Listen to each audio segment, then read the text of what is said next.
பெரியவர்களே, தாய்மார்களே, அனைவருக்கும் வணக்கம். இன்று இந்த விழாவில் கலந்து கொள்வதில் மிக்க மகிழ்ச்சி அடைகிறேன். தமிழ் தெரியும், பேச முடியாது, தயவுட்டி மன்னிக்கும். Friends, I know the great, beautiful, ancient language, the great Tamil, but I can't speak effectively in Tamil. I am sorry for the same. சகோதரர்களே, பெரியவர்களே, மிகவும் தொன்மை வாய்ந்த, மிகவும் இனிமையான தமிழில் பேச முடியவில்லையே என்று நான் இப்பொழுது வருந்துகிறேன். I don't take all the names because everybody is taking the names, they are known to you. I take only one name, the great brother of this great son, Dr. APJ Abdul. Even at this age also, is still active, attentive, and he was kind enough to come to this function to bless us. இங்கே மேடையில் அமர்ந்திருப்பவர்களின் பெரியவர்களின் பெயரை இங்கே சொல்ல வேண்டும் என்று தேவையில்லை. ஏனென்றால் ஏற்கனவே அவர்கள் பெயர்களை எல்லாம் உங்களுக்கு நன்றாக தெரியும். ஆனால் இங்கே ஒரு பெரியவரை பற்றி நான் இங்கே குறிப்பிட்டே ஆக வேண்டும். அவர்கள் நமது மரியாதைக்குரிய மாண்புமிகு அப்துல் கலாம் அவர்களின் சகோதரர், மூத்த சகோதரர், மரியாதைக்குரிய மரக்காயர் அவர்களை நான் இங்கே குறிப்பிட்டே ஆக வேண்டும். இந்த வயதிலும் சுறுசுறுப்பாகவும் அவர் எந்த அளவிற்கு இங்கே அமர்ந்திருக்கிறார் என்பதை குறிப்பிட்டு நான் சொல்ல வேண்டும். Myself and my colleague, the dynamic defense minister, Sri Manohar Parrikar, came here to salute the memory of the Dr. APJ Abdul Kalam, the great son of this country, Bharat Ratna. நானும் என்னோடு அமைச்சரவையில் பணிபுரிந்து கொண்டிருக்கும் மரியாதைக்குரிய இராணுவ அமைச்சர் பாரிக்கர் அவர்களும் இங்கே மாபெரும் மனிதரான அப்துல் கலாம் அவர்களுக்கு மரியாதை செலுத்துவதற்காக இங்கே வந்திருக்கிறோம். Before I move further, I would like to thank the dynamic Chief Minister of Tamil Nadu, Selvi Jayalalitha ji, for giving the land. The moment I made a request, they sanctioned the land, and the last week when I met her, she has accepted to give some more land also, and she said whatever is need to be done, it will be done. நான் எனது பேச்சை முழுவதுமாக தொடங்குவதற்கு முன் மரியாதைக்குரிய மாண்புமிகு தமிழக முதலமைச்சர் ஜெயலலிதா அவர்களுக்கு எனது நன்றியை நான் தெரிவித்துக் கொள்கிறேன். ஏனென்றால் ஏற்கனவே நாம் கேட்ட இடத்தை அவர் ஒதுக்கி தந்தது மட்டுமல்லாமல் சென்ற வாரம் அவரை நான் சந்தித்த பொழுது கூடுதல் இடத்தை ஒதுக்கி தந்திருக்கிறார் என்பதை நான் இங்கே குறிப்பிட்டே ஆக வேண்டும். Friends, it's a very solemn occasion. That's why I was requesting the media friends and also political friends to maintain calm, peace. That is one tribute we can pay to this great son of this country, because he wanted discipline, dedication, dynamism, devotion in the country among all people. இது ஒரு புனிதமான நிகழ்ச்சி. இந்த புனிதமான நிகழ்ச்சியாக இருப்பதனால்தான் இங்கே இந்த நிகழ்ச்சிக்கு வந்திருப்பவர்களாக இருக்கட்டும், பத்திரிகை சகோதரர்களாக இருக்கட்டும், அவர்கள் எல்லாம் அமைதி காக்க வேண்டும் என்று அரசியலை சார்ந்த சகோதரர்களுக்கும் பத்திரிகை சகோதரர்களுக்கும் நான் வேண்டி கேட்டுக்கொண்டது அமைதியை காக்க வேண்டும். ஏனென்றால் இது ஒரு புனிதமான நிகழ்ச்சி. அதனால் அவர் ஒரு கடமை உணர்வு மிகுந்த ஒரு தலைவர். அதனால் நாம் இந்த புனிதத்துவத்தை காக்க வேண்டும் என்று நான் கேட்டுக்கொண்டேன். Today is the first anniversary. We gathered here to perpetuate the message of life and memory of one of the great son of our motherland, Dr. Abul Fakir Janaluddin Abdul Kalam, in the form of a memorial. ஒரு மாபெரும் மனிதர். அதனால் அவரின் நினைவிடத்தை இங்கே திறந்து வைப்பதற்காக நாமெல்லாம் இங்கே கூடியிருக்கிறோம். அந்த மாமனிதரை இன்று நாம் நினைவு கூர்வோம். It is very difficult to believe that already 1 year is over. He is no more with us. And you think about, and he has gone to the heavenly abode. When you think of it, you feel pained. But what is the way forward? The way forward is to take his memory forward, to follow his teachings and preachings. That will be the greatest tribute we can do it. நினைப்பதற்கு கூட சற்று கடினமாகத்தான் இருக்கிறது. ஓராண்டுகள் மரியாதைக்குரிய அப்துல் கலாம் அவர்கள் இல்லாமல் ஓராண்டுகள் உருண்டோடி விட்டதே என்று நினைக்கும் பொழுது நம்மால் அதை நம்ப முடியவில்லை. ஆனால் அவர் நினைத்ததை நாம் முன்னெடுத்து செல்வதுதான் நாம் அவருக்கு செலுத்தும் அஞ்சலியாக இருக்க முடியும் என்ற உறுதிப்பாட்டை நாம் இப்பொழுது எடுத்துக்கொள்வோம். He continued to be with us. அவர் நம்மோடு தான் இருந்து கொண்டிருக்கிறார். Because of the power of his thoughts. அவரது எண்ணங்களின் சக்தியினால் அவர் நம்மோடு தான் இருந்து கொண்டிருக்கிறார். Power of his ideas.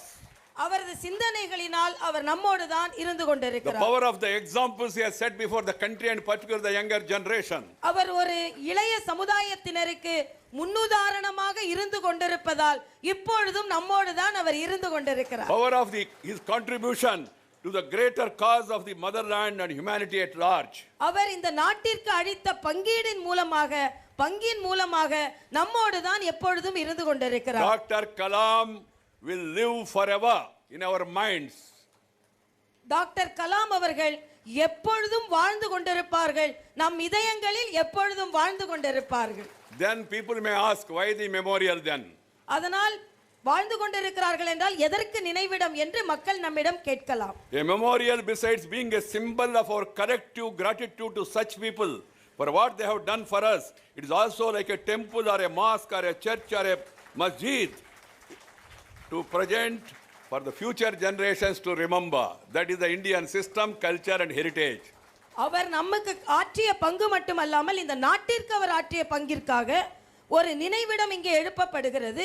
இந்த நினைவிடம் எதற்கு ஈடாக என்றால் ஒரு கோயிலுக்கு ஈடாக, ஒரு மசூதிக்கு ஈடாக, ஒரு மாதா கோயிலுக்கு ஈடாக அவர் இங்கே இது எழுப்பப்படுகிறது. இங்கே எழுப்பப்படும் நினைவு சின்னம் இப்படிப்பட்ட மாமனிதர் அந்த காலத்தில் வாழ்ந்தார் என்று வருங்கால சந்ததியினருக்கு சொல்வதற்காக இந்த நினைவிடம் எழுப்பப்படுகிறது. To remember and recall that such a great person was born here and walked on this very pious land, and let us pay the tributes and reverences besides drawing inspiration from his life. That is the purpose of the memorial. நாமெல்லாம் நினைப்பதற்கு இந்த மாமனிதர் இந்த புனித மண்ணில் தான் நடந்து சென்று கொண்டிருக்கிறார் இருந்தார் என்று நினைக்கும் பொழுது எவ்வளவு புனிதமான இடத்தில் நாம் நின்று கொண்டிருக்கிறோம் என்பது நமக்கு புலப்படுகிறது. Why is Dr. Kalam great and a great source of inspiration? Simply because he was a scientist or a president?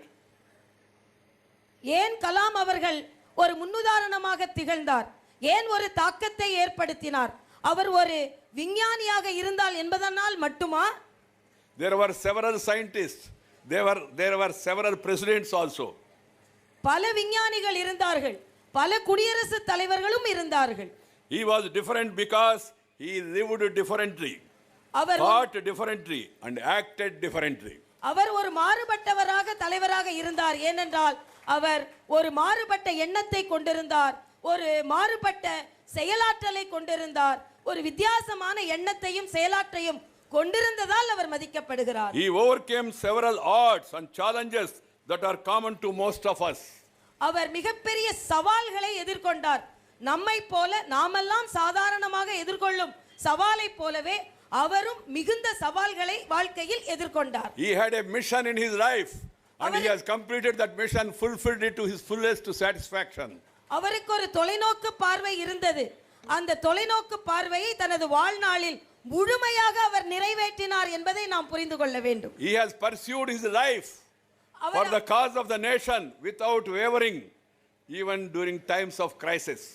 அவர் தனது வாழ்க்கையை முழுவதுமாக இந்த நாட்டிற்கு ஒப்படைத்திருக்கிறார். துன்பமான சவால்களான தருணத்தில் கூட எந்தவித பின்னடைவும் இல்லாமல் முழுவதுமாக இந்த நாட்டிற்கு தனது வாழ்க்கையை அவர் சமர்ப்பித்திருக்கிறார், ஒப்படைத்திருக்கிறார். He remained as a bachelor, but he was married to the development and welfare of the country. அவர் ஒரு திருமணம் ஆகாதவராக இருந்தார், ஆனால் இந்த நாட்டின் வளர்ச்சியை அவர் மனம் செய்து கொண்டார். Dr. Kalam was born in a poor family of a boat maker. மரியாதைக்குரிய கலாம் அவர்கள் ஒரு ஏழை குடும்பத்தில், படகு கட்டும் குடும்பத்தில் அவர் பிறந்தார். To support his family, he did some odd jobs but continued to pursue his studies.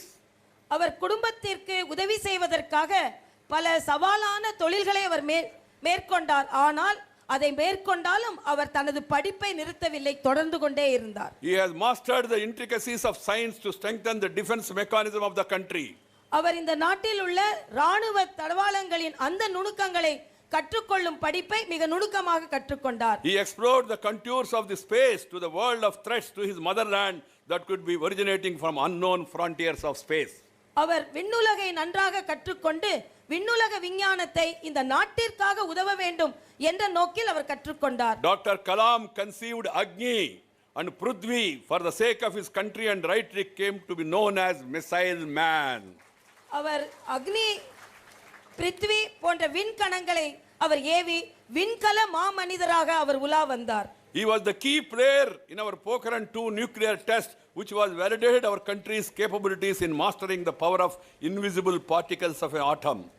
அவர் பொக்ரான் அணுகுண்டை வெடிப்பதற்கு உதவி செய்ததன் மூலம் அணு விஞ்ஞானத்திலும் இந்த நாடு முன்னேறி செல்ல முடியும் என்பதை இந்த உலகிற்கு அவர் முன்னிறுத்தினார். Under the leadership of the great son of this great country, Sri Atal Bihari Vajpayee, the nuclear tests have brought name and fame and international recognition for India. India started getting respect, recognition worldwide thanks to the memory of Dr. Kalam and also thanks to Sri Atal Bihari Vajpayee's boldness. இந்த அணுகுண்டு சோதனையின் மூலம் மரியாதைக்குரிய மாமனிதர் வாஜ்பாய் அவர்களின் பெருமை உலகிற்கு தெரிந்தது மட்டுமல்லாமல் இந்தியாவும் அணு விஞ்ஞானத்தில் முன்னிறுத்தப்படக்கூடிய நாடு என்பதை இந்த உலகம் அறிந்து கொண்டது. The advantage of such nuclear advances for meeting the needs of the poor and the country at large in the form of civil nuclear energy are universally acknowledged. அதாவது இந்த நுண்ணுலக அணு சக்தியின் விஞ்ஞானத்தை இந்த இந்தியாவில் அவர் முன்னிறுத்தியதன் மூலம் இது இந்த உலகிற்கு ஆக்கப்பூர்வமாக செயலாற்ற முடியும் என்பதை முன்னிறுத்தினார். The transformation of Dr. Kalam from the son of a poor boatman from Dhanushkodi to the most accomplished scientist and to that of the most loved president of our country is a great message in itself for all of us to understand and draw inspiration. ஒரு சாதாரண ஏழை குடும்பத்திலிருந்து வந்து ஒரு விஞ்ஞானியாக உயர்ந்து பின்பு ஒரு நாட்டின் குடியரசுத் தலைவராக எல்லோரும் விரும்பப்படும் ஒரு மாமனிதராக உயர முடியும் என்றால் இது ஒரு மிகப்பெரிய முன்னுதாரணமாக இந்த நாட்டு மக்களுக்கு அவரது வாழ்க்கை விளங்குகிறது. For me, Dr. Kalam was a missile man, not just because he was the architect of several nuclear missiles. He was a missile man because he set the minds of millions of our youth roaring into the higher skies. Through the power of his words and writings, he has inspired thousands of people, the new generation. அவர் ஒரு அணு மனிதனாக எப்படி அவர் உயர்ந்து நின்றார் என்றால் அவர் அணு விஞ்ஞானத்தில் மிகப்பெரிய விஞ்ஞானியாக இருந்தால் என்பதற்காக மட்டுமல்ல, இந்த விஞ்ஞானத்தை இந்த சக்தியை பல இளைஞர்களிடம் புகுத்தினால் என்பதற்காக அவரை அந்த அணு விஞ்ஞானியாக நான் மதிக்கிறேன். The very titles of two of his most popular books, inspiring in themselves. What is the headline? One is Wings of Fire, Wings of Fire, and Ignited Minds. They clearly suggest that we can fly to newer heights if we have the fire of passion and can ignite our minds. அதாவது அவர் இரண்டு புத்தகங்களின் தலைப்பே அவர் என்ன கருத்துக்களை சொல்ல வந்தார் என்பதை மிக தெளிவாக சொல்லி இருக்கிறது. ஒரு புத்தகத்தின் பெயர் அக்னி சிறகுகள். ஆக அக்னி போல மனதில் ஒரு கொழுந்து விட்டு எரிந்தால் மிகப்பெரிய உயரத்திற்கும் அந்த அக்னி சிறகுகள் பறக்கும் என்பதை புத்தக தலைப்பிலேயே மிக சிறப்பாக சொன்னவர் கலாம் அவர்கள். When Dr. Kalam's name was proposed for the presidency of India, many were skeptical. He is a scientist. What does he know about public life? He do not know politics. How will he manage? Because he do not know politics, he managed it very well also. அதாவது அவரின் பெயரை ஜனாதிபதி பதவிக்கு முன்னிறுத்தப்பட்ட பொழுது பல பேர் சொன்னார்கள், அவர் ஒரு விஞ்ஞானி தானே, எதற்கு அவர் பெயரை முன்னிறுத்த வேண்டும், அவர் அரசியல்வாதி அல்லவே என்று சொன்னார்கள். அதனால்தான் மிகச்சிறந்த அரசியல்வாதிகளை விட மிகப்பெரிய குடியரசுத் தலைவராக அவரால் முன்னிறுத்த முடிகிறது, செயலாற்ற முடிந்தது என்பதை நாம் தெரிந்து கொள்ள வேண்டும். Fortunately or accidentally, I was the president of the BJP ruling party at that time when the selection of Dr. Kalam was discussed. அதிர்ஷ்டவசமாகவோ வேறு விதமாகவோ அந்த அவரை தேர்வு செய்த காலகட்டத்தில் மரியாதைக்குரிய வெங்கையா நாயுடு என்ற நான் அவர்கள் அகில பாரதத்தின் பாரதிய ஜனதா கட்சியின் தலைவராக இருக்கும் வாய்ப்பை அந்த சமயத்தில் பெற்றேன் என்பதை பெருமையாக நான் கருதுகிறேன். Wherever I used to meet him, he used to greet me and affectionately ask me in Telugu, how are you? என்னை எப்பொழுதெல்லாம் அவர் பார்க்கிறாரோ அப்பொழுது தெலுங்கிலேயே நன்றாக இருக்கிறீர்களா என்று கேட்பார். He emerged as the most loved president of this great country, most loved president.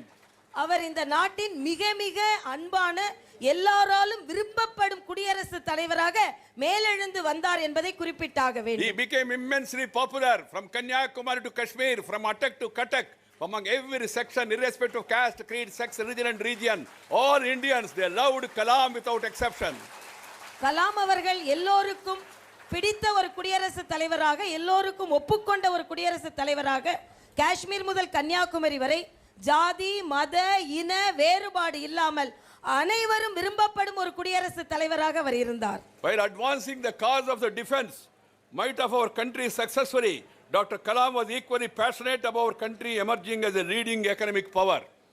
அவர் விஞ்ஞானத்தில் அவர் விஞ்ஞானத்தை முன்னிறுத்தினாலும் பொருளாதாரத்திலும் இந்த நாடு முன்னெடுத்து வர வேண்டும், எழுந்து வர வேண்டும், முன்னேறி வர வேண்டும் என்பதிலும் குறியாக இருந்தார். He always used to say, strong and developed nations will take us seriously only when we become strong economically too.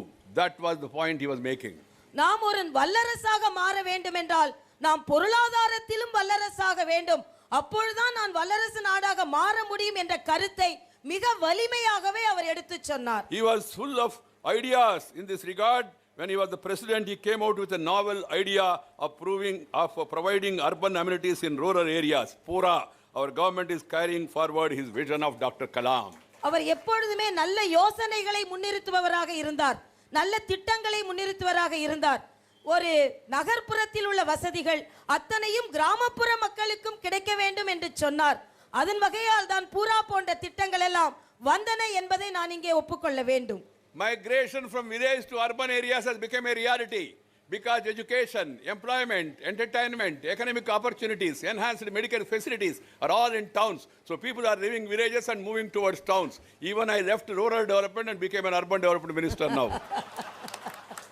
அதாவது கிராமப்புறத்தில் இந்த வசதிகள் இல்லாமல் நகர்ப்புறத்தில் அது மருத்துவமாக இருக்கட்டும், கல்வியாக இருக்கட்டும், தொழிலாக இருக்கட்டும், எல்லாம் நகர்ப்புறத்தில் இருப்பதனால் கிராமப்புறத்தில் இருந்து நகர்ப்புறத்திற்கு மக்கள் செல்வது சாதாரண காரியமாக இருந்தது, கட்டாயமாக்கப்பட்டது. அதனால் தான் நானும் கிராமப்புற வளர்ச்சியிலிருந்து நகர்ப்புறத்திற்கு மாறிவிட்டேனோ எனது மந்திரி சபையில் என்று நான் சொல்றேன். But I have not forgotten the village where I am born, because even now our idea is to see urban facilities are provided in the rural areas also. That is the message of Dr. Kalam. He called it as Pura. Our government is very keen to take it forward. அதற்காக நான் கிராமங்களை மறந்து விட்டேன் என்று சொல்ல முடியாது.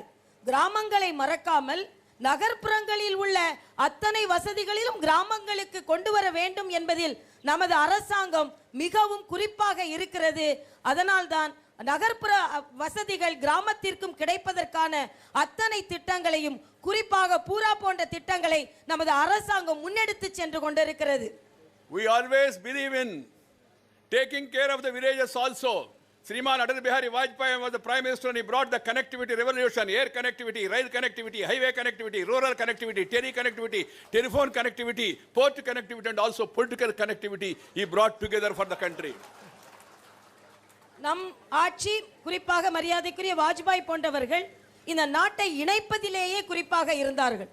அது வான் இணைப்பாக இருக்கட்டும், நதி இணைப்பாக இருக்கட்டும், சாலை இணைப்பாக இருக்கட்டும், ஏன் அரசியல் இணைப்பாக கூட இருக்கட்டும், அதையும் முன்னெடுத்து சென்றவர்கள் நாம் என்பதை இங்கே குறிப்பாக சொல்ல வேண்டும். The idea, that's why came for Pradhan Mantri Gramin Sadak Yojana, PMGSY, connecting the village.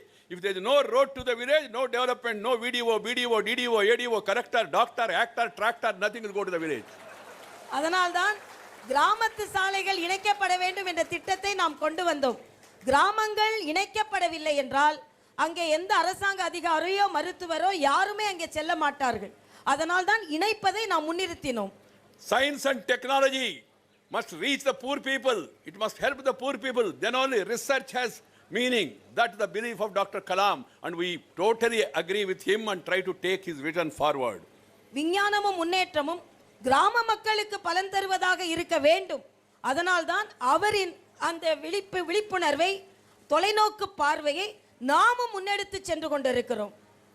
Our leader, the Prime Minister of India, Sri Narendra Modi, is committed to the vision of Dr. Abdul Kalam.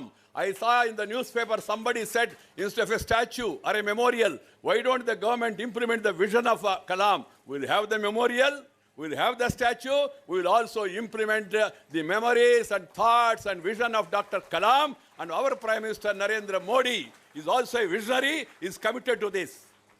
மரியாதைக்குரிய கலாம் அவர்களின் தொலைநோக்கு பார்வைதான் நமது பாரத பிரதமர் அவர்களிடமும் இருக்கிறது.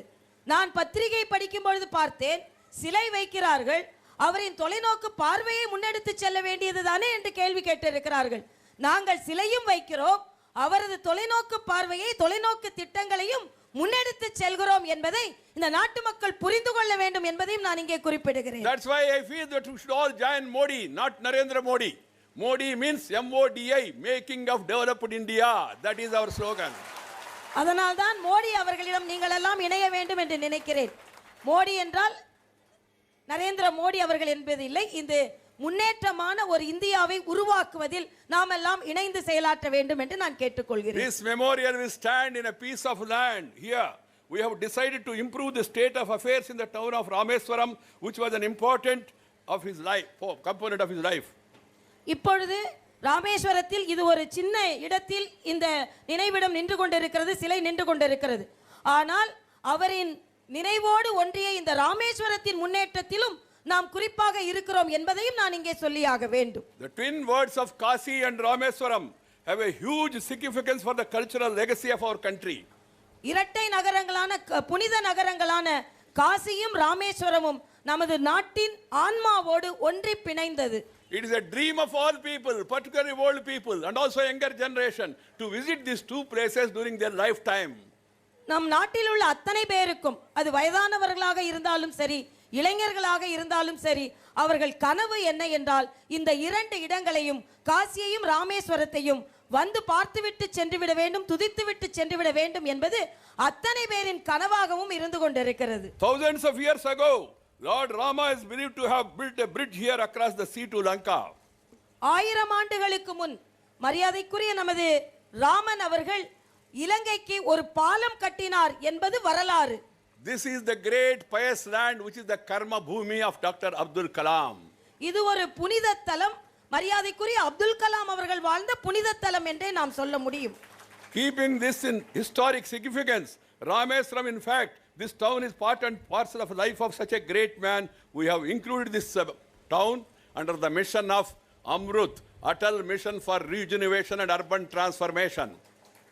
அப்துல் கலாம் அவர்களின் வாழ்க்கையோடு ஒன்றி பிணைந்ததாலும் இதன் புனிதத்துவத்தினாலும் நாம் அம்ரூத் என்று நகரங்களை மேம்படுத்தும் திட்டத்தில் ராமேஸ்வரத்தையும் சேர்த்திருக்கிறோம் என்பதை நான் இங்கே குறிப்பிடுகிறேன். 500 cities are included under Amrut. Amrut, Atal Mission for Rejuvenation and Urban Transformation. The principle was 1 lakh and above. Rameswaram do not have that much population.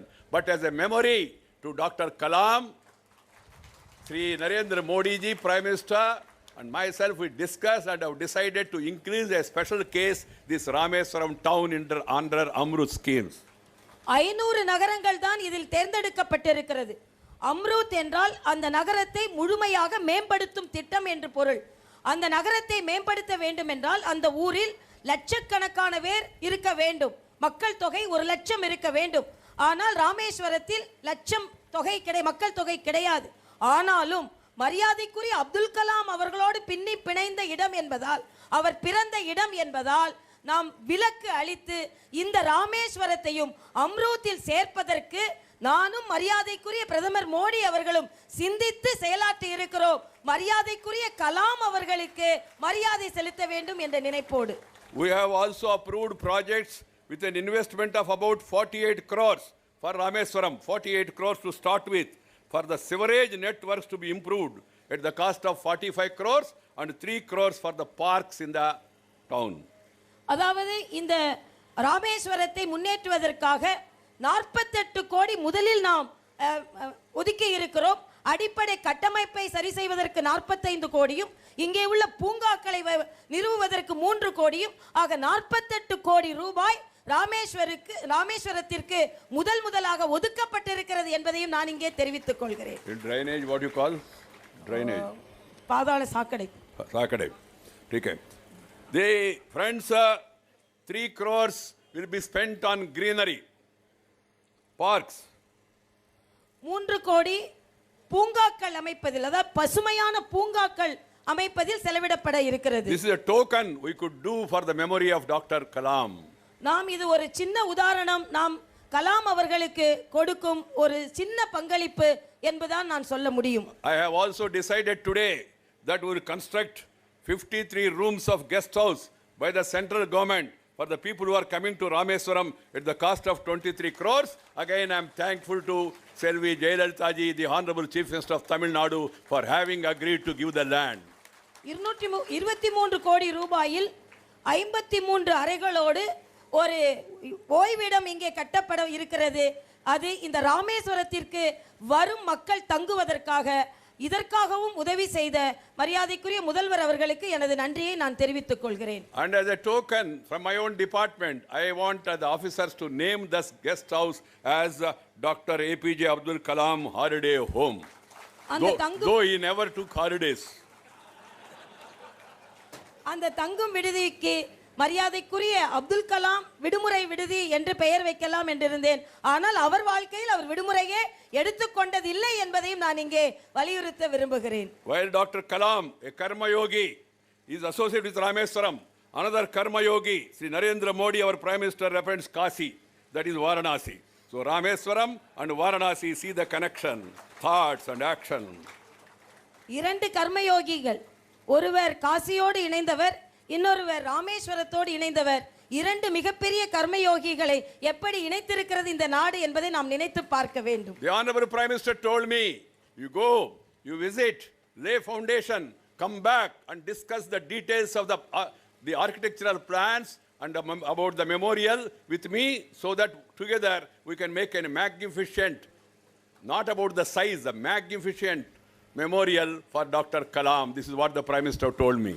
நீங்கள் செல்லுங்கள், அங்கே அடிக்கல் நாட்டுங்கள், அங்கே உள்ள அமைப்பை தெரிந்து கொண்டு வாருங்கள். நாம் வந்து பிரம்மாண்டமாக ஒரு நினைவிடத்தை செய்ய வேண்டும், நிறுவ வேண்டும். அளவில் அல்ல, எண்ணத்தில், தோற்றத்தில் மிக பிரம்மாண்டமான ஒரு நினைவிடம் இங்கே வர வேண்டும் என்பதை நாம் சிந்திக்க வேண்டும் என்று மரியாதைக்குரிய மோடி அவர்கள் என்னிடம் சொல்லி அனுப்பினார்கள். Like Dr. Kalam, who wanted to make a strong, economic, powerful India, Modi also is thinking of making our country economically strong and striving for the same day and night. It's a matter of destiny. The 2 karma yogis are associated with the twin emotional cities of Kasi and Rameswaram. Kalam அவர்கள் இந்த நாடு உலகத்திலேயே முதன்மை நாடாக வர வேண்டும் என்று பாடுபட்டார். அதே தொலைநோக்கு பார்வைதான் நமது நரேந்திர மோடி அவர்களுக்கும் இருக்கிறது. ஆக காசியை சார்ந்தவரும் ராமேஸ்வரத்தை சார்ந்தவரும் இந்த நாடு, பாரதம் உலகத்திலேயே முன்னெறிந்த நாடாக, முன்னெடுத்து செல்லும் நாடாக இருக்க வேண்டும் என்ற ஒரு கனவோடு அவர்கள் செயலாற்றி கொண்டிருக்கிறார்கள் என்பது உண்மை. Dr. Kalam is a very religious person, but at the same time is above religion, region, caste, creed, sex, region. All Indians are one. They are equal. That is the conviction of Dr. Kalam. மரியாதைக்குரிய கலாம் அவர்கள் மத நம்பிக்கை உள்ளவர்கள், ஆனால் ஒரு மதச்சார்பற்றவர்கள். எல்லா மதமும் ஒன்று என்ற நினைப்பை கொண்டவர்கள் என்பதை இங்கே நாம் புரிந்து கொள்ள வேண்டும். We are all same. We should not fight on the basis of language, caste, creed, sex, religion and region. Irrespective of caste, creed, sex, religion and region, India is one. Alag bhasha, alag vesh, fir bhi apna ek desh. Vividhata mein ekata, Bharat ka visheshata. நாமெல்லாம் ஒற்றுமையோடு இருக்க வேண்டும். நாமெல்லாம் ஒரே தேசத்தை சேர்ந்தவர்கள் என்று ஒற்றுமையோடு இருக்க வேண்டும். ஜாதியோ மதமோ இனமோ எதுவுமே நம்மை பிரித்துவிடக் கூடாது. நாமெல்லாம் ஒரு தாயின் ஒரு நாட்டின் சகோதரர்கள் என்ற நிலையோடு நாம் வாழ வேண்டும் என்ற கருத்தை நாம் முன்னெடுத்து செல்ல வேண்டும். We die the way we live. It's a reality. Nobody knows.